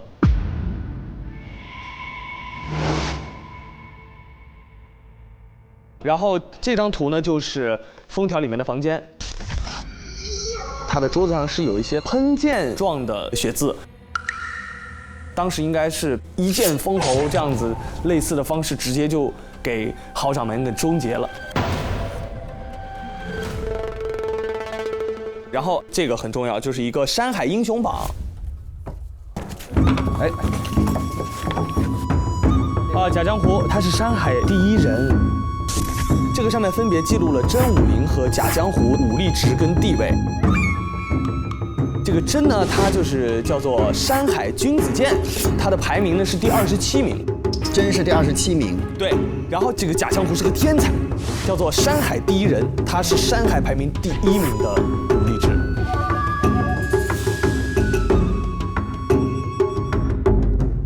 在一字房里，当时有一个婚帖这个对，没错。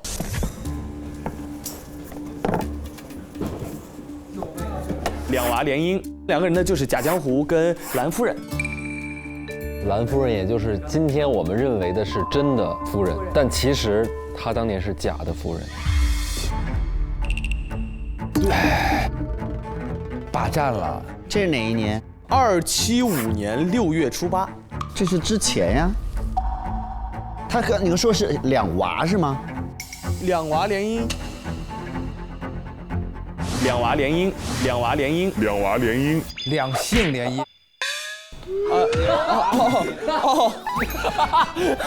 我就说怎么娃娃亲？我看这上面写的像两娃啊，对不起，两性联姻。这俩娃娃。然后是自定于芒历281年4月17日举办贾江湖掌门继任大典，也就是说在14年前的今天。是当时的掌门继任大典，原本贾江湖要去继任这个掌门，他突然在14年前的今天杀了自己的师傅，然后自杀了。主要是他明明马上继任了，他没有理由杀他师傅，没必要杀。然后有一个这个山海派第4代掌门贾江湖被写了这个欺师灭祖。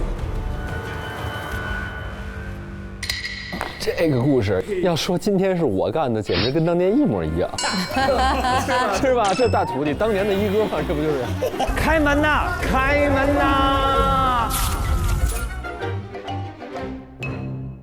其实也又论证了一些猜想，就是真他其实做了这一切，但是全部栽赃陷害给了贾身上。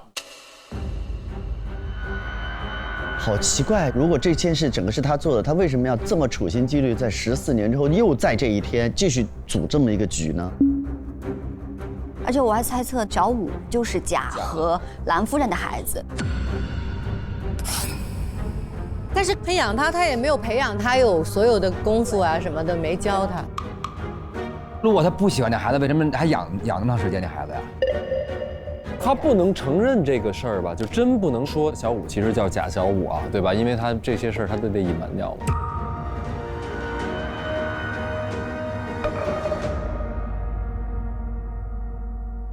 我的这些图片就到这儿。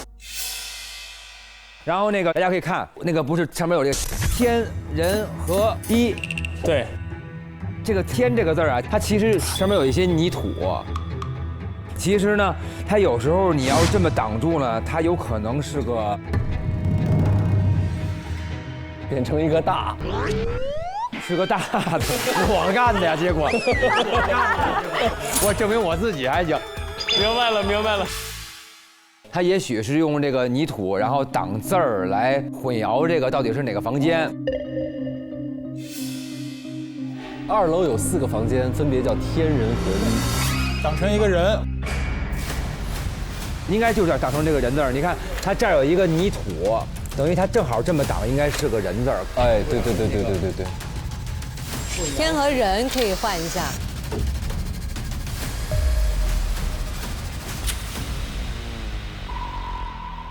而且我们进去了之后，发现这个死者被山海剑贯穿心脏，然后还有一个看似是跳楼自尽的。所以今天一只竹，他让我来，是不是就是希望那个时刻让我目睹有人从楼那2楼跳下去？啊，所以就是这个侦探很厉害，小五想让他来还原出当年的真相。对。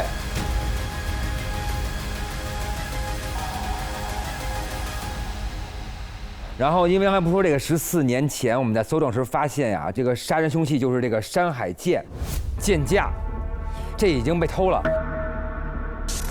然后上面写的这是镇派之宝，掌门佩剑重达90斤。这个有可能小五会有困难。小五因为身体太弱了，他拿不起来90斤。对于我们这些练武之人，应该这个都不构成排除。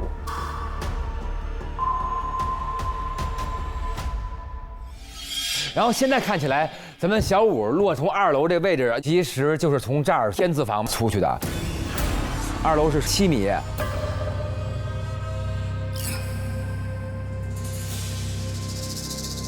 7点25，整个楼黑了，灯光灭掉。对。然后我叫唤，山海阁的人都给我出来！但其实那团漆黑里边，真凶在行动。对。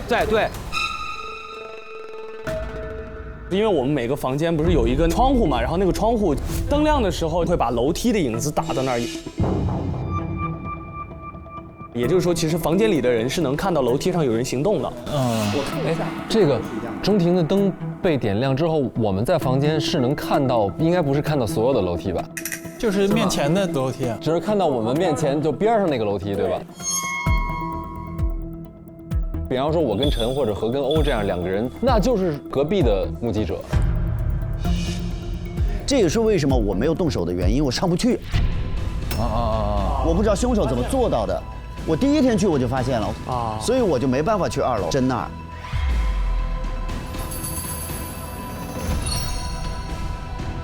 然后这个完事之后，我要问一个事情啊，饭后一炷香，这是真的一个习惯。吃完饭后，他肯定是吃完饭要饭后来这一炷香，因为我们后边有这么一个香板儿。我们拿出那炷香之后，比这个整香正好是差1/3。吃完饭以后，真让我去点我们1楼的有一个琉璃灯，所以说我在6点56的时候离开了我的房间，我去到真的房间去跟他确认，我说我现在要点灯了，他顺手又点了一支香。56点香。我7点钟点完灯回到的房间。所以我们就知道，如果是1/3的香烧下去是多长时间，可能就能确定一个这个时间。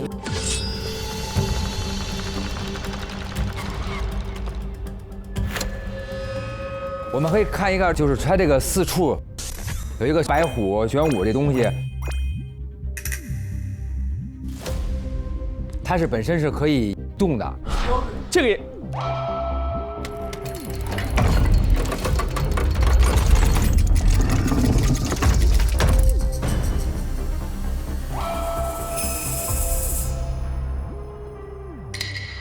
我觉得是这样的，这每个雕像背后其实是我们从3楼下2楼的楼梯。对，这里面摆了4大神兽，其实代表方位，玄武代表北方，青龙代表东。对。然后我们下来的时候，基本上是看一眼这个雕像，比方我看到龙啊，我就知道东是在这儿，然后那我就知道我左手边是人，右手边是河，然后我从那个楼梯下去，就会自然就会找到我的房间。对。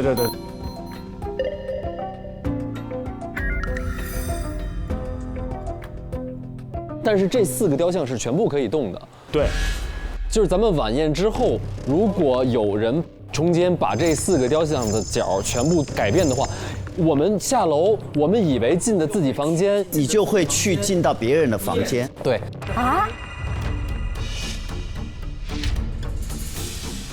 15号的时候，其实我们所有人都是来参观了山海阁，并且小司向我们介绍了1楼我们房间的位置，以及2楼天人和4个房间。对，因为所有人的房间是一模一样的，每个房间都是一个床跟一窗，我没有什么任何东西。我房间里床在右边，柜子在左边。我的床在左边，柜子在右边。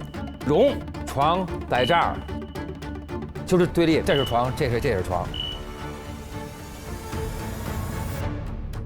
就是左边的房间只能兑换左边的房间，右边的房间只能兑换右边的房间。对，都是对着的。你这么转的话，奇数模仿奇数，偶数模仿偶数。哦，对。也就是说，他没有办法把自己这一面的2只床换，但是他转了那个楼梯的方向之后，这边的人可以假装别人去到了这间房、这间房、这间房都可以。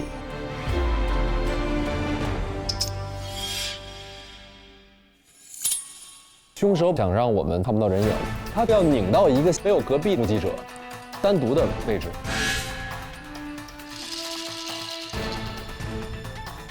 所以他只能把自己转到小司那个位置。小司只有一个房间，这个房间是空的，他有可能原本是在这一侧的，所以他要拧到这边来之后，他才能够通过这条路走上去到2楼的房间去干这个事儿，不被看到。对。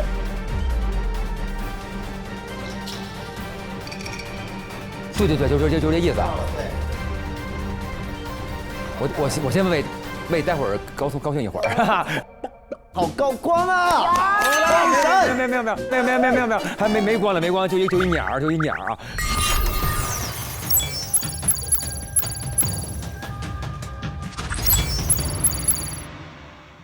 侦探，我把我晚宴结束之前的时间线再跟你盘一下，因为我是最后一个走的。行，我是4点到的。4点到。进门的时候，先被皇子搜身检查，不让我们带任何的东西。哎，没错。然后我从东南面的山海河的正门进入到了8角结构的山海阁，接着我就往左手边走，进入到了第4间房。对，我去到那间房休息。5点左右，我通过离我最近的西北面的楼梯上了2楼，然后换了白虎楼梯上了3楼参加晚宴。我是倒数第2个到的。我和真武林应酬了一番，6点50离席。我通过白虎楼梯下到2楼，再顺着楼回到了我的房间。但是我不知道这会儿我是不是已经进了别的房间了，我不知道。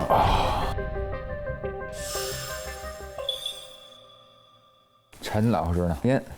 我的房间是进正门往右走的第3间房。17点左右，我通过了中庭东北边的楼梯上到2楼，换玄武楼梯后上3楼。没错。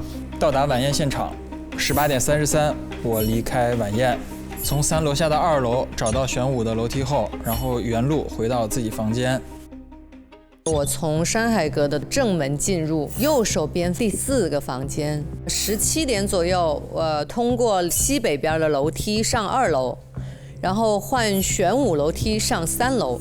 玄武就是正北。18点40分左右，我原路返回到1层。7点天黑了，中庭的灯被点亮之后，楼梯的影子映在我的窗户上。我的房间是进入山海阁后右手边的第1个房间。17点，我从东南面的1楼楼梯上到2楼，接着从2楼青龙的楼梯上到3楼。我到的时候，真武林、陈和张在。18点35，从青楼楼梯出来回到1楼。19点20分，我看到窗户上有个人影上了2楼。凶手费这么半天劲，他肯定就是为了不让人。对。他跟小武本来在隔壁，他跟小武会顺撇着转嘛。他看到他的邻居小武上楼了。懂了。还真是哎，小武就20嘛，他23被推的嘛。该您了，哎。我的房间是东南方的正门往右走第2间房。17点左右，我通过东北边楼梯上2楼，上2楼之后转青龙上3楼，也就是东北转正东。我上去的时候，晚宴现场有真和陈，小武走到我身边递我一杯上头水。18点30的时候，我突然觉得头有点晕，小武说扶我下楼。何老师的对应时间线。7点的时候呢，我已经发现了我没有办法上2楼。所以我知道对真我已经无法从中作梗了，我动不了他，但我有办法可以让山海派当不了武林盟主，因为我有特制的调酒。于是7点钟亮起，我看到这个楼梯映到了我的窗口上，因为我们在1楼走动不会有影子到窗上。于是我就带着我的特调去了出门右手边第3间房找张，但他不在房间。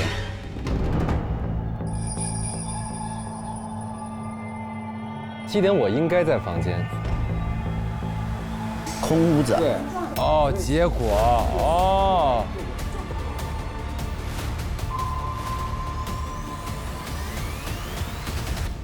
现在我觉得能讲到这儿，只能告诉侦探，房间换了。对。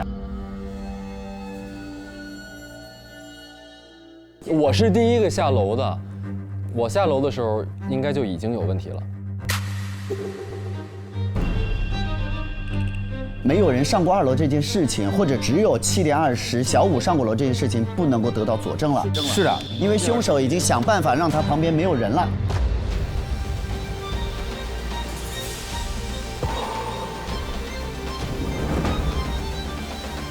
好嘞，行，那我去投了啊！加油！行，得嘞，好吧，加油！加油，侦探封神，别，主要是靠别，黄总到那边请。开始算方位了，掐一卦。其实就分2队，对，床左柜右的是有张和欧，然后何陈龙是床右柜左的。是的，其实他的手法我们现在看下来没有非常的清晰，他怎么下去啊？就比如说他不上去之后，那个房间他从里他得出来呀。确实，除非他有一些特殊技能。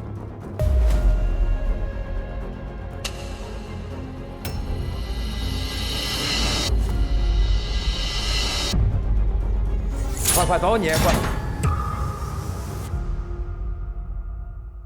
取酒一瓢告天地，下入江湖故人离。自是英雄多作恶，现世余生报此仇。281年，当年的命案掌握了关键证据。生气了我。当年我相信了他的爸爸，惨遭灭门了。真给我爹下了毒。我们有太多父辈之间的仇怨。甘愿以身化作局中死棋，让陈案真相大白。凶手把所有的兽首都转了一个方向。19点20分，有人上楼，一定是小5。这个时候他还要夜灯，然后5分钟之内要上去把真杀死，来不及，他会再找个人合作。现在最有可能的就是欧，为了复仇，睚眦必报。我不会让自己去动手的，我手里2把刀。季虫乃七毒教秘宝，唯有神女能够操控。对，操控他帮我杀他父亲。我可以利用他通过西北边的楼梯上2楼，18点30左右用你转机关。那你为什么不利用它去杀真呢？你啊，你是我的刀啊！你也中了。这人情冷暖，世态炎凉，都想当大侠，结果都得遭殃。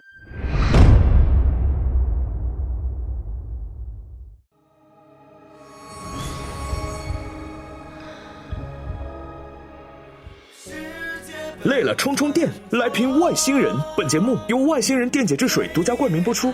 下载百变大侦探，随时随地来探案。本节目由社交推理 APP 百变大侦探赞助播出。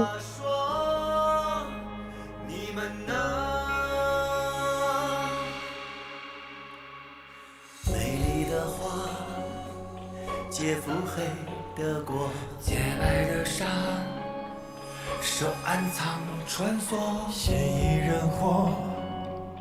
无辜者在面具之下，对错善恶随时调换角色。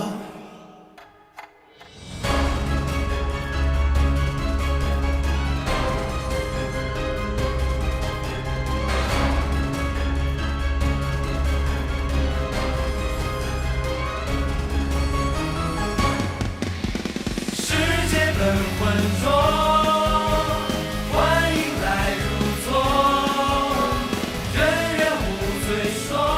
更多精彩内容尽在新浪娱乐微博综艺、新浪综艺，关注微博官方账号“大侦探官微”，查收节目惊喜名场面。